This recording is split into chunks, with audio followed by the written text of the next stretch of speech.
Brad, papasok ng sugo. Nakakita na kayo ng ganito kakompak na Pinoy jeepney. Damn, balit. Mga kapatid, kayo ba nakakita na kayo ng ganito kakompak na jeepney? Damn, balit.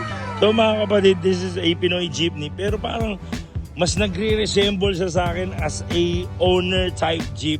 Pero jeepney, tingnan mo naman, Brad, papasok ng sugo. Ayun, so entry number 3, mga kapatid, hubcaps, nandyan lahat, ang ganda. Tapos stainless, parang stainless steel siya lahat. Oh. Kamu yung ultimate steering wheel is stainless, switches, lahat naka-rocks na gauge. Just tingnan mo to yung lona niya, ang ganda. Oh. Old school, old style na jeepney. Sorry, napadigay tayo, yun oh.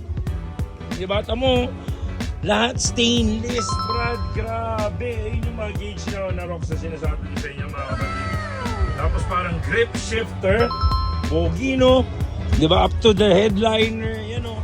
Lona pa yan, kapatid. Diba, see-through, Pinoy jeepney. Brad, pati ilalim na ito, oh. Stainless, Brad, pati ilalim. Diba, yan ang malupit. Up to the step seal, carpet, yan, pogi, oh. So again, ladies and gentlemen, di ba talaga pag Pinoy tsaka ito, signature yan. Yung kabayo na yan na hood ornament. Ladies and gentlemen, Pinoy jeepney na pinakamaliit na nakita ko. Stick all best, Volvo. Let's go!